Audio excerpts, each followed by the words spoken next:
예수께서 기적을 행하신 사건의 이야기가 여러 이야기가 있는데 오늘은 크게 두 가지 이야기가 대표적으로 나옵니다. 물론 병 고치시는 일들, 이러한 일들은 일상적으로 벌어지는 일처럼 보여집니다. 그런데 우리에게 크게 다가오는 두 가지 기적은 바로 오병이어 사건과 예수님께서 무리를 걸어오신 사건이었죠. 오병이어 사건은 말 그대로 떡 5개와 물고기 2마리로 남자만 해도 5,000명을 먹이신, 남자 장년만 해도 5,000명을 먹이신 그런 놀라운 사건이지요. 그런데 이 기적의 사건을 두고 그 결과는 그렇게 좋지 않았다는 게 문제이죠. 기적 자체는 놀라운 사건이지 않습니까? 그 어디서도 들어보지도 못한, 겪어보지도 못한 놀라운 사건이었는데 예수님께서 그 기적을 행하신 이유가 무엇이었을까? 이것을 통해서 어떤 결과가 이루어지기를 바라셨을까라는 생각을 하게 됩니다. 물론 예수님께서 주님의 말씀을 들으러 모인 그 사람들을 불쌍히 여기셔서 굶주린 그 사람들을 불쌍히 여기서 이 오병이어의 기적을 행하셨죠.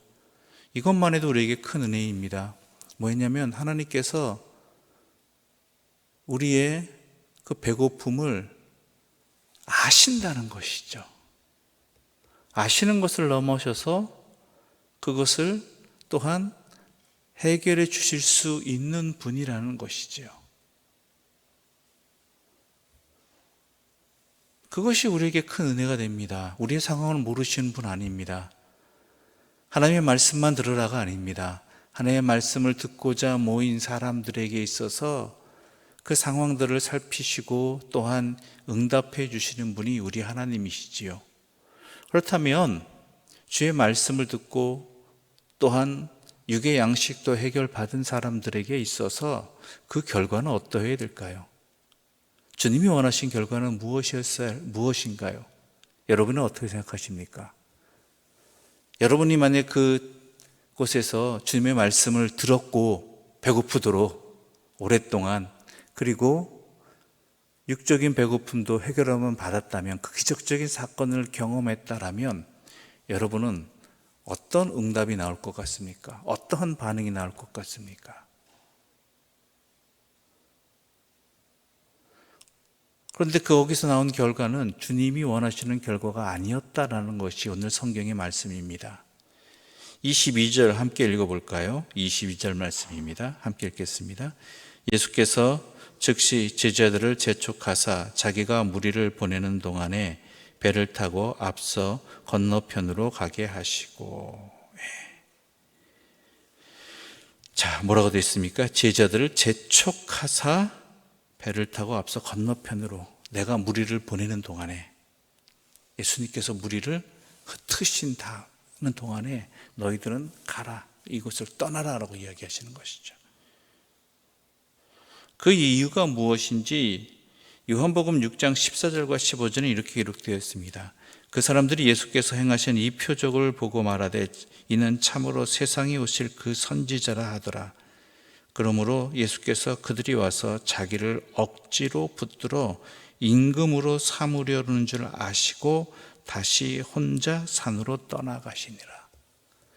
즉 이곳에 그 오병이어의 기적의 사건을 경험한 사람들이 행한 행동은 뭐냐면 예수님을 억지로 붙들어 임금으로 삼으려고 하였다라는 것입니다. 즉 억지로라는 것은 뭐예요? 예수님 본인은 원하시지 않은 일이었다는 것이죠. 즉 이러한 반응, 이러한 결과가 오는 것을 원치 않으셨다라는 것이죠. 사람들이 응답한 것이 무엇이었습니까? 이 표적을 보고, 즉 이 표적이 뭐죠? 오병이어의 사건. 떡 5개와 물고기 2마리로 자신들의 배고픔을 해결해 주신, 그리고도 나무 위에 있는 그 놀라운 이 표적을 보고 예수님을 그저 자신들의 이 땅에서의 욕구를 해결해 주실 수 있는 세상의 왕으로 삼고자 하셨다라는 것이죠. 이것은 예수님이 원하신 것이 아니었습니다. 이 사람들이 이 표적을 경험하고 난 다음에 무엇이냐?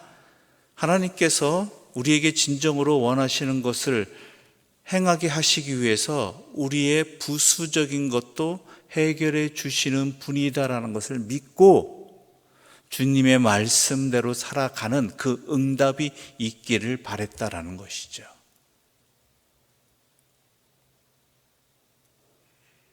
그런데 사람들은 뭐예요? 떡과 물고기에 자신의 배고픔에 목적을 둔 그 해결을 목적으로 둔 하나님을 따름이 있었다라는 것이죠. 그것만 해결되면 되는 것이 아니지 않습니까? 그것은 부수적인 것입니다. 그 배고픔의 해결됨을 통해서 자신이 더욱 하나님의 사람답게 살아가기 위한, 즉 예수님의 표현대로 뭐예요? 사람이 떡으로만 사는 것이 아니라 하나님의 말씀대로 살아야 됨을 깨달아야 되는데 그것이 아니었다라는 거예요. 제자들 또한 마찬가지였다라는 것이죠. 그래서 제자들을 아예 보내버리시잖아요. 그리고 예수님이 이 문제, 이 사람들을 흩어버리시잖아요. 우리 신앙생활도 마찬가지입니다. 물론 우리에게 다가오는 많은 시련과 고난의 자리가 있습니다. 배고픔의 자리가 있습니다.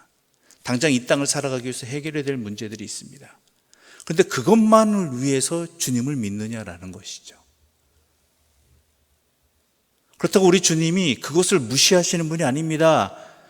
우리의 배고픔도 아시고 우리의 곤란함도 아시고 우리의 급함도 아시는 분입니다. 그래서 우리에게 일용할 양식을 주시는 분이고 또한 기적과 같은 광야에서 맑은 샘도 허락해 주시는 분이고 매일매일 만나도 주시고 매출하기도 허락해 주시는 분입니다. 이건 기적입니다. 그런데 이것을 해결하기 위해서 주님을 섬기느냐? 아니에요.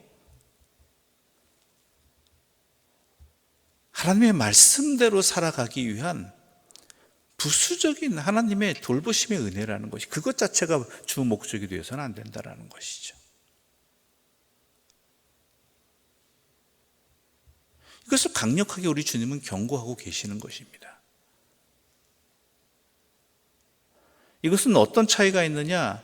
때로는 나에게 배고픔을 주님께서 응답해 주시지 않을 때에는 그렇다면 주님은 우리에게 더 이상 필요 없는 존재냐라는 것이죠. 내가 지금 갈급하게 매달리는 이 땅에서의 사람으로 살아가는 가운데 필요한 것들이 있습니다. 해결되어졌으면 하는 것들이 있습니다. 나았으면 하는 것들이 있습니다. 그렇다면 그거 해결해 주시지 않는다면 주님은 나의 더 이상 주님이 아니냐라는 것이죠. 내가 소원한 대로 들어주지 않으면 안 되는 분이냐라는 것이죠. 우리 주님은 때로는 그것을 그냥 우리에게 격게 내버려 두실 경우도 있습니다. 때로는 내가 원하는 응답이 아닌 다른 응답을 주실 때도 있습니다. 격게 하실 때도 있습니다. 그건 왜 그렇습니까? 바로 그래야지만 내가 하나님의 사람답게 살아갈 수 있는 연단이 되거나 아니면 그 길이거나 바로 거기에 있다라는 것이죠. 우리 주님이 십자가를 왜 지셨습니까? 십자가 안 지시면 안 되기 때문 아닙니까? 거기에 주님의 뜻이 있기 때문에, 아버지의 뜻이 있기 때문이 아닙니까? 그렇다면 그 십자가를 져야 되는 것이죠. 우리 주님이 십자가를 안 지시면 그들을 예수님을 재판에 내몬 사람들을 물리칠 수 있는 능력이 없으셨습니까? 아니잖아요. 아버지께 구한 것들이 뭐였습니까? 나를 더 이상 나로 하여금 이 잔을 내게서 옮겨주십시오라는 인간적인 기도를 했단 말이에요. 그러나 결국은 뭐였어요? 내 뜻대로 마옵시고 아버지의 뜻대로 하옵소서.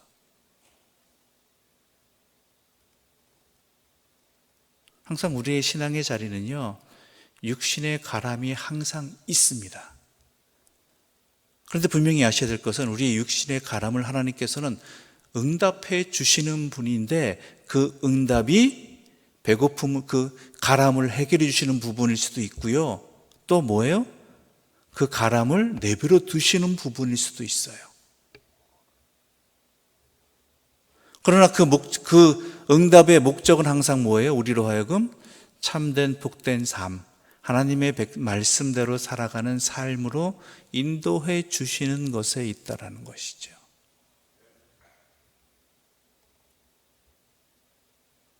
그것을 놓치지 않는 것이 영생의 길입니다. 구원받은 백성답게 사는 길입니다.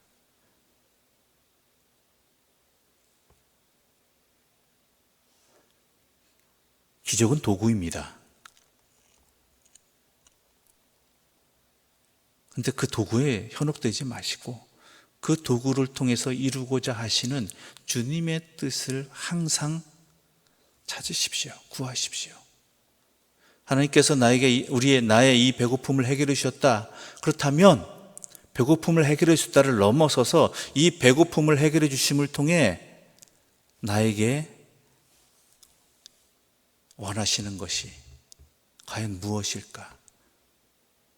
그것을 구하십시오. 그러면 우리 주님이 기뻐하시는 복된 삶을 살 수 있는 길이 무엇인지 깨닫게 되는 것입니다. 또 하나 우리가 좀 이 시간 간단하게 살펴볼 것은 34절부터 36절까지의 내용입니다. 함께 좀 읽어보겠습니다.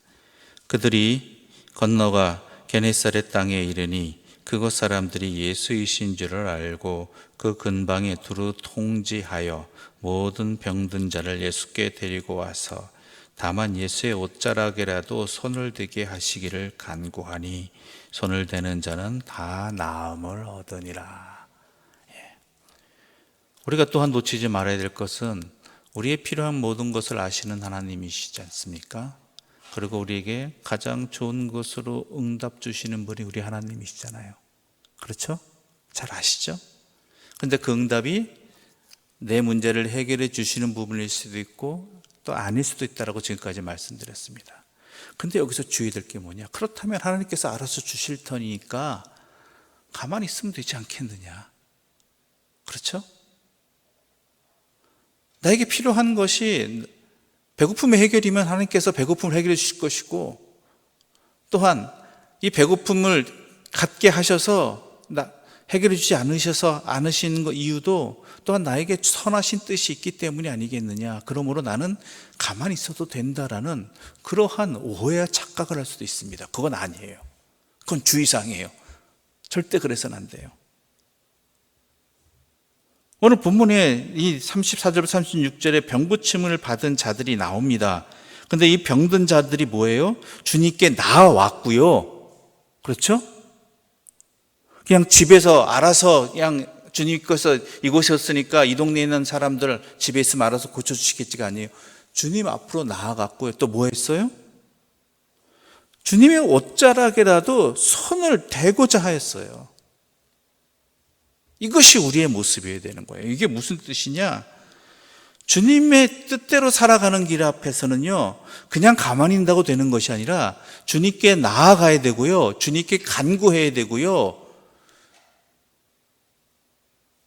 주님의 응답을 들어야 된다는 것이에요.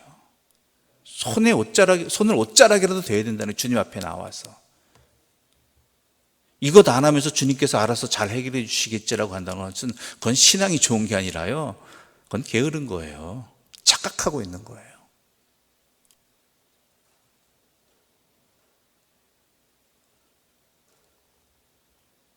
그건 자신을 너무 모르는 것이고 교만한 거예요, 그건.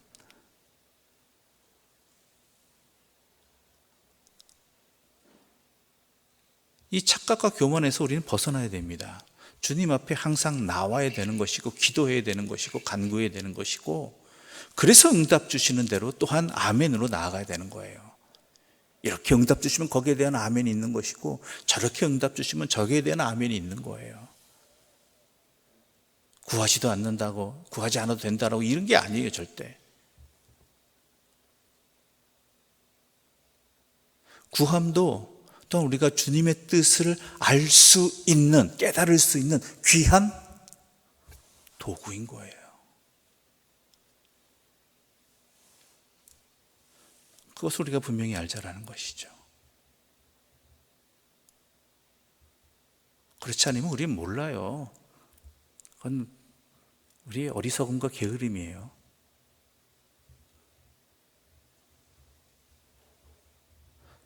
이 새벽 주님은 우리가 왜 나와 있습니까? 주님을 만나기 위해서잖아요. 주님께 간구하기 위해서잖아요. 그래서 이 자리가 소중한 거예요. 주님이 오셨는데 주님 앞으로 나아가지 않는 사람들을 고침을 받았다는 이야기 거의 없잖아요. 물론 주님이 알아서 고쳐주실 때도 있지만 대부분은 주님을 찾아 나온 사람들이에요. 주님이 오셨다는 이야기를 듣고 그 옷자락에 손이라도 대려고 했던 사람들이에요. 이러한 수고와 노력 없이 어찌 응답을 드리려고 하고 고침을 받으려고 하십니까? 분명히 아셔야 됩니다. 신앙은 주님께 나아감입니다. 그리고 주님의 응답을 들었을 때 거기에 순종하는 것, 그것이 바로 우리의 신앙의 모습이 되어야 된다는 것이죠. 그런 은혜가 충만하기를 바라고 그런 다가감이 있기를 바라고요. 그런 손됨의 기도가 있기를 바랍니다. 기도드리겠습니다. 하나님 아버지, 우리의 믿음은 행함이라고 하셨습니다. 그런데 믿음은 착각하여서 우리가 믿음은 그냥 가만히 있는 것, 알아서 해주겠지라는 우리의 게으름을 합리화시키는 그런 안타까운 모습들이 있습니다. 우리의 어리석음을 깨닫게 해주시고 주님 앞으로 나아오기를 부지런히 할 수 있는, 또한 주님께 간구함을 통해 주님의 뜻을 깨닫는 응답을 받을 수 있는 복된 자들 되게 하여 주시옵소서. 예수님의 이름으로 기도드립니다. 아멘. 하늘에 계신 우리 아버지, 아버지의 이름을 거룩하게 하시며 아버지의 나라가 오게 하시며 아버지의 뜻이 하늘에서와 같이 땅에서도 이루어지게 하소서. 오늘 우리에게 일용할 양식을 주시고 우리가 우리에게 잘못한 사람을 용서하여 준 것 같이 우리 죄를 용서하여 주시고 우리를 시험에 빠지지 않게 하시고 악에서 구하소서. 나라와 권능과 영광이 영원히 아버지의 것입니다. 아멘.